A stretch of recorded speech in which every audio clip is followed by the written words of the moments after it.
좋으신 하나님이 주시는 은총과 평화가 또 사랑하는 여러분들에게 있기를 빕니다. 오랜만에 오후 예배를 드립니다. 지난주는 명절 관계로 또 그 전주는 9월의 또 마지막 주일이었고, 또 그 전주는 오후 예배를 제3차 사경회로 대체했기 때문에 정말 오랜만에 오후 예배를 드리고 있습니다. 생각해 보니 정말 시간이 너무 빠르게 흘러가고 있습니다. 설립 예배를 드린 이후에 많은 분들의 또 은혜와 또 도움과 기도 덕에 저희 교회도 빠르게 또 안정되어져 가고 있는 것 같아서 너무나 감사합니다.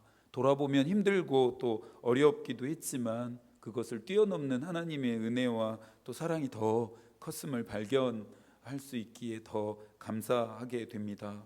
저희 모두가 우리에게 주신 은혜를 잊지 않고 또 감사한 마음, 또 빚진 마음, 겸손한 마음 잃어버리지 않았으면 좋겠습니다. 오늘은 창세기의 말씀을 좀 나누려고 합니다. 그 중에서도 요셉과 그의 형제들의 이야기입니다. 야곱과 그의 그의 아들들에 관한 이야기가 본격적으로 창세기 37장부터 50장까지에 이어지는데요. 이 야곱의 아들들의 이야기는 참 중요한 의미를 가지고 있습니다. 요셉과 그의 형제들의 이야기는 이스라엘이 선조들의 역사에서 이스라엘 백성의 역사로 넘어가는 다리가 되기 때문입니다.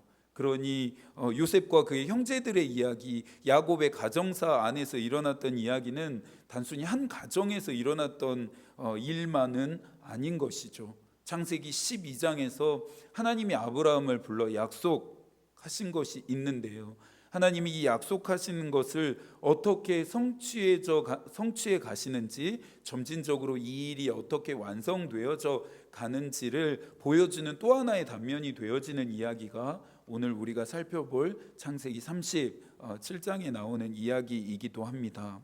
야곱에게는 12명의 아들들이 있었습니다. 이후 하나님은 이 야곱의 12명의 아들들을 통해서 이스라엘의 12개의 지파를 구성하십니다. 이 12명의 아들들은 야곱의 4명의 아내에게서 태어납니다. 첫 번째 아내였던 레아에게서 6명의 아들이 태어나고, 두 번째 아내인 라헬에게서 2명의 아들이 태어납니다. 그리고 레아의 여종이었던 실바에게서 2명, 그리고 라헬의 여종이었던 빌하에게서 2명의 아들이 출산되면서 야곱은 총 12명의 아들들을 얻게 됩니다. 그런데 이들 중에서 야곱은 자기의 가장 노년에 자기가 제일 사랑했던 라헬로부터 얻었던 2명의 아들 요셉과 베냐민을 편애했습니다.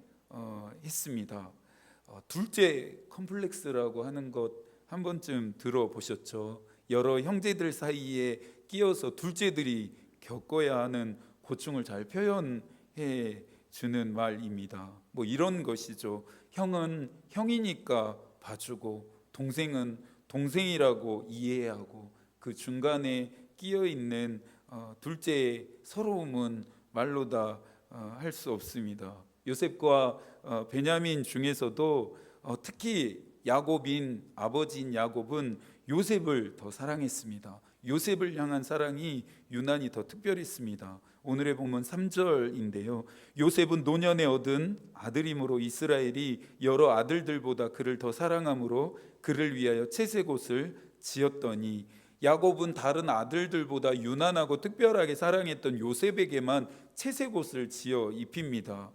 야곱은 이 채색옷으로 말미암아, 이 채색옷 때문에 나중에 형제들 사이가 갈라지고 집안이 풍비박산 날 것이라는 것을 미리 알았다라고 한다면 절대 아들인 요셉에게 채색옷을 입히지 않았을 것입니다. 아버지가 선물해 준 이 채색옷으로 인해 요셉은 유난하고 특별한 사랑을 더 받는다고 기뻤을지 모르지만, 야곱의 형들 눈에는 요셉만을 편애하는 아버지도, 그리고 아버지의 사랑을 독차지하는 요셉 모두 마음에 들지 않았습니다. 꼴보기 싫었겠죠. 그래서 4절에서 말합니다. 그의 형들이 아버지가 형들보다 그를 더 사랑함을 보고 그를 미워하여 그에게 편안하게 말할 수 없었더라. 어찌 보면 요셉도 미움받을 짓을 하고 있었다라고 하는 생각이 듭니다. 5절을 보니 요셉이 그 유명한 자신이 꿈꾼 내용을 형들에게 말하면서 형들에게 더욱 큰 미움을 사게 됩니다. 도대체 요셉이 순수한 건지 아니면 눈치가 없는 건지 모르겠습니다. 이 당시 요셉의 나이가 17세 정도였을 거라고 생각하면 분위기 파악 정도는 충분히 할 수 있는 나이였습니다. 참 대하기가 어려운 사람들이 있습니다. 눈치가 없고 개념이 없는데 해맑은 사람들입니다. 정말 대하기 힘든 사람들이죠. 아마 요셉이 그런 부류가 아니었나 싶습니다. 야곱에게는 12명의 아들들이 있었다라고 말씀드렸는데요. 그런데 성서는 유독 이 요셉에게 스포트라이트를 비추고 있다라고 하는 점에 우리가 주목해 볼 필요가 있습니다. 이것은 하나님마저 요셉을 편애했다라고 우리가 볼 수는 없습니다. 왜냐하면 요셉을 통해 하나님이 이루실 일들이 있었고 그 일들을 위해 통로와 수단과 도구로 사용되어진 요셉이었기에 성서는 당연히 주목할 수밖에 없었습니다. 요셉을 통해 하나님이 하실 일들을 간접적으로 드러내는 장치, 또 하나님이 드러내셨던 그 계시의 방법이 요셉이 꾸게 되었던 꿈이었습니다. 요셉이 두 번의 꿈을 꿉니다. 먼저 꿈은 요셉과 그의 형제들이 그 들에 나가서 추수를 하는데 요셉의 단은 그 자리에서 일어나고 남은 형제들의 단이 요셉의 단 주위에 둘러서서 엎드려 절하는 꿈이었다라는 것입니다. 형들이 들었을 때 그 꿈이 의미하는 바가 무엇인지 알았을까요? 몰랐을까요? 알았으니 열이 받았겠죠. 이 한 번으로 끝났으면 좋았을 것을 두 번째 꿈 이야기까지 또 요셉이 합니다. 다음 꿈은 해와 달과 11별이 나와서 요셉에게 절하는 꿈이었습니다. 첫 번째 꾸었던 꿈은 형들의 마음속에만 시기와 미움이 불타오르게 했다면, 두 번째 꾸었던 꿈은 이제 요셉을 특별하게 아끼고 사랑했던 아버지였던 야곱의 마음마저 불편하고 언짢게 만들었습니다. 그렇다면 부모인 우리도 네 앞에 절해야 하는 것이냐라고 하면서 야곱이 불쾌감을 드러냈습니다. 하지만 야곱은 야곱이었을까요? 요셉이 꿈꾼 내용을 들으면서 예사롭지 않은 꿈인 것을 직감합니다. 11절입니다. 그의 형들은 시기하되 그의 아버지는 그 말을 간직해 두었더라. 야곱은 요셉을 향해 하나님이 계속해서 무엇인가를 말씀하시고 있구나, 이 요셉을 향해 하나님이 무언가 하실 일이 있구나라고 간접적으로 계시하고 있음을 야곱이 알아채린 것 같습니다. 본격적인 이야기 속으로 들어가기 전에 오늘 이야기에 등장하는 감정에 대한 이야기를 좀 먼저 해보려고 하는데요. 야곱이 편애한 요셉을 향해 형들이 가졌던 가장 큰 감정은 시기였습니다. 죽음에 이르게 하는 7가지의 죄라고 하는 것이 있습니다. 기독교 역사에서 1500년 이상 전해져 내려온 이 7가지의 죄악은 하나님만을 전적으로 또 섬기고 경건한 삶을 살려고 했던 수도사들에 의해서 규정되어지고 만들어졌습니다. 그럴 만도 한 것이 이 7가지의 죄악이 수도사들로 하여금 그들이 했던 수도 생활에 가장 큰 위협이 되었기 때문입니다. 일찍이 교황이었던 그레고리우스도 이 7가지의 죄악을 신자들에게 경계시키고자 교회 안으로 가지고 들어오게 되었고, 이것에 대해서 또 금하고 경계하도록 철저히 신자들에게 가르쳤습니다. 하나님도 이 시기에 대해서 경고하는데요. 잠언 14장 30절에 보면 평온한 마음은 육신의 생명이나 시기는 뼈를 썩게 한다라고 이야기하고 있습니다. 시기라고 하는 이 감정이 얼마나 독한 것인지, 얼마나 위험한 것인지 우리에게 잘 말해주고 있는 말씀이죠. 그런데 이 시기라고 하는 감정이 참 독특한 것은, 이 시기는 일반적으로 모르는 사람에게는 전혀 느껴지지 않는 감정이라고 합니다. 가까운 사람들, 나와 가까운 이웃이나 가족들에게서 느낄 수 있는 감정이 바로 이 시기라고 합니다. 요셉의 형들이 요셉을 시기했던 것처럼 말입니다. 윌리엄 메이라고 하는 사람은 그래서 이 시기를 형제에게 짓는 죄라고 불렀습니다. 아리스토텔레스는 시기란 자기가 갖고 있지 못한 좋은 것을 다른 사람이 가진 사실에 슬퍼하는 것이라고 시기를 정의했습니다. 요셉의 형들의 마음이었죠. 자기들은 입어보지 못한 좋은 채색 옷을 입은 사람이 다름 아닌 자신들의 동생이었다라고 하는 사실에 형들의 마음이 아마 슬펐던 것은 당연했을지도 모르겠습니다. 그래서 시기는 늘 다른 사람을 의식하게 합니다. 다른 사람이 잘 되고 좋은 것을 지니고 있는 것을 보면 한없이 불편해지고 언짢아집니다. 단순히 이런 감정적인 변화들, 불쾌하거나 불편하거나 언짢은 마음이 들기 때문에 하나님이 이 시기라고 하는 감정을 경계하시지는 않았겠죠. 이 시기는 감정적인 변화들이 아니라 이 감정적인 변화로 인해 생기는 결과들이 무섭기 때문에 하나님이 금하고 있는 것입니다. 성서는 이 시기로 인해서 다툼과 분쟁과 중상, 한담, 수군거림 그리고 고통과 악의를 낳게 되기 때문에 시기를 경계하라 우리에게 권면하고 있습니다. 그래서 시기가 무엇입니까? 다른 사람을 무참히 무너뜨리고 파괴하는 결과를 초래하는 무서운 힘을 가지고 있는 감정이 시기입니다. 요셉을 시기했던 형들은 급기야 요셉을 죽일 모의까지 하게 됩니다. 요셉을 죽이는 일이 수포로 돌아가게 되면서 나중에는 미디안 상인에게 팔아버렸습니다. 당시 건장한 남자의 노예의 값이 은 30세겔이었습니다. 아직 성년이 되지 않았던 요셉은 그보다 적은 은 20세겔에 팔려가게 됐습니다. 시기라는 감정 때문에 요셉을 향한 이 시기로 인해서 형들은 해서는 안 될 일까지 저지르고 말았습니다. 요셉을 무참하게 무너뜨리고 파괴했던 것이죠. 오늘의 주제가 시기가 아니기 때문에 이 시기라고 하는 감정을 구체적으로 다룰 수는 없지만 성서에서 이 시기를 극복하는 궁극적인 대안은 사랑이라고 말합니다.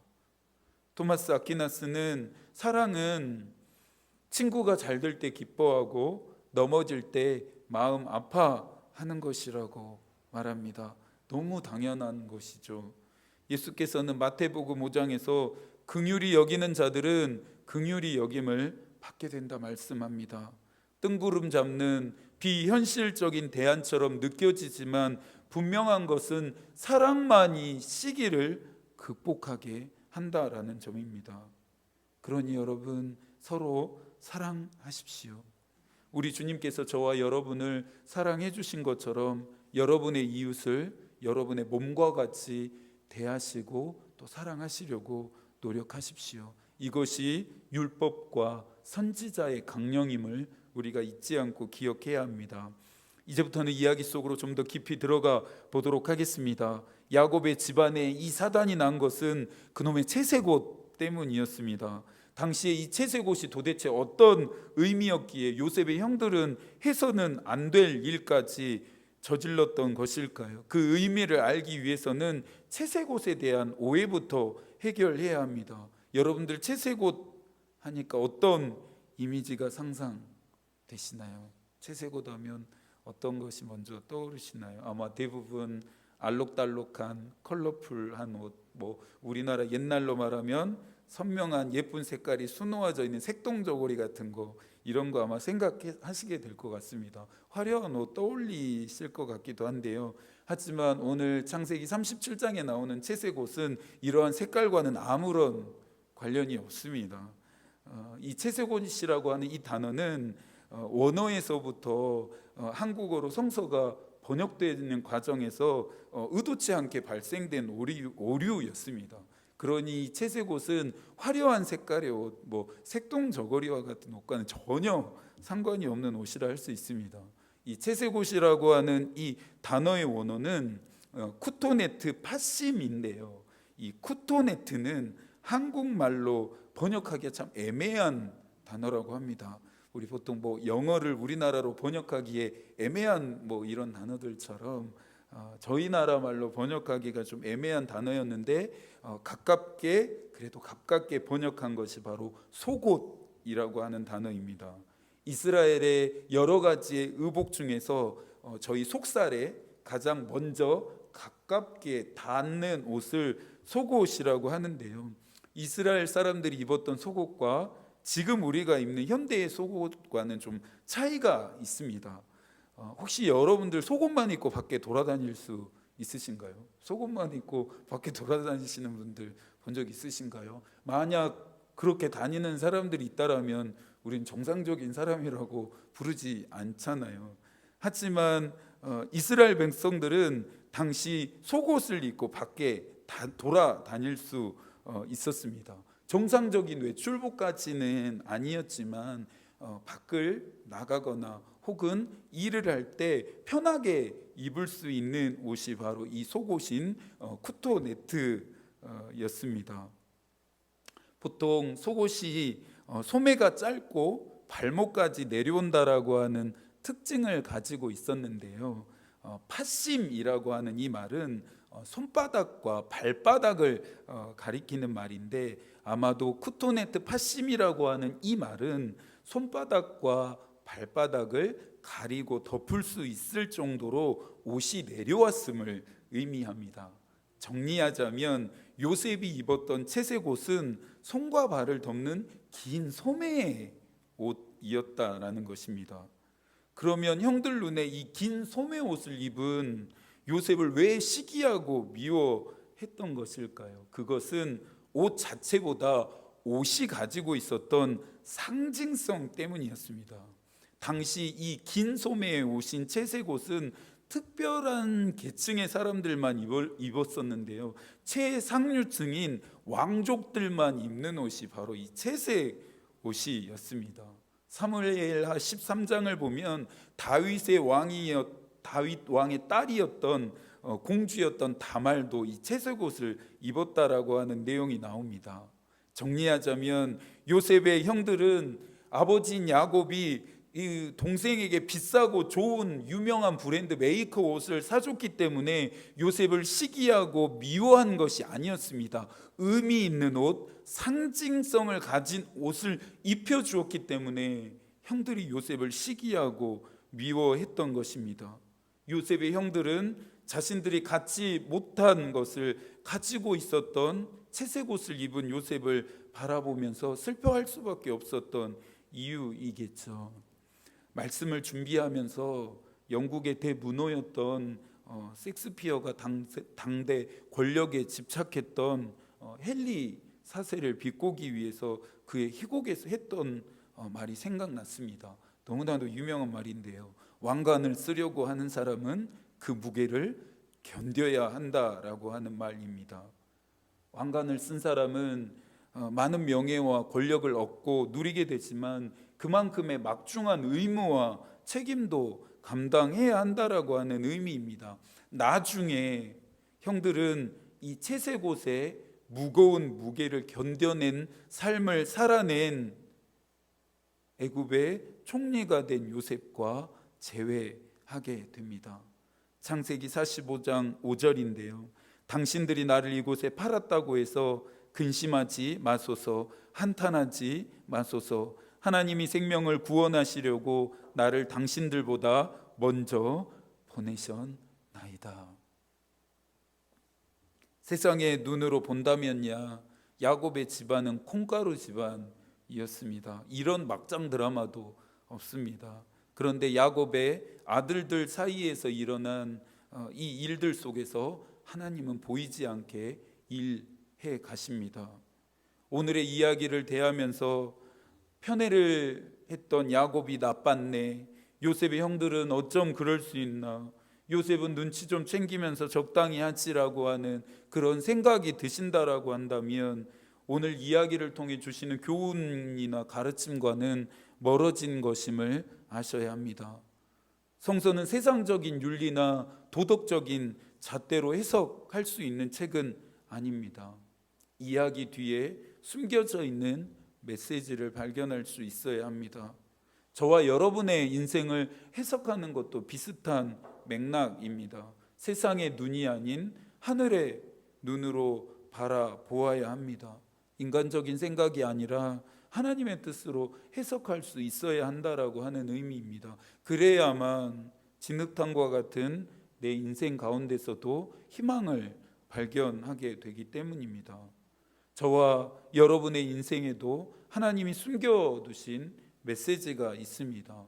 이 메시지는 하나님의 마음을 통해서만 발견되어지고 볼 수 있습니다. 믿는 자들은 그냥 되는 대로 흘러가는 대로 사는 사람들이 아닙니다. 나를 향하신 분명하신 하나님의 계획과 목적을 따라 사는 사람들입니다. 그러니 저와 여러분이 세상에서 표류하지 않으려면 하나님께 집중할 수 있어야 합니다. 그분의 음성을 듣고 그분의 뜻을 분별할 수 있어야 한다라고 하는 말입니다. 이와 같은 영적인 감각들은 어느 날 하루아침에 생겨나지 않습니다. 꾸준하게 말씀을 읽고 또 묵상하고 기도하는 시간들이 쌓이면서 길러지게 됩니다. 여러분의 믿음과 삶을 다시금 하나님께 맞춰 조율하실 수 있기를 바랍니다. 이 한 주도 하나님이 여러분과 함께 하시기를 기도하겠습니다. 하나님의 마음이 우리의 기도가 되고 하나님의 뜻이 우리의 길이 되기를 빕니다. 아멘.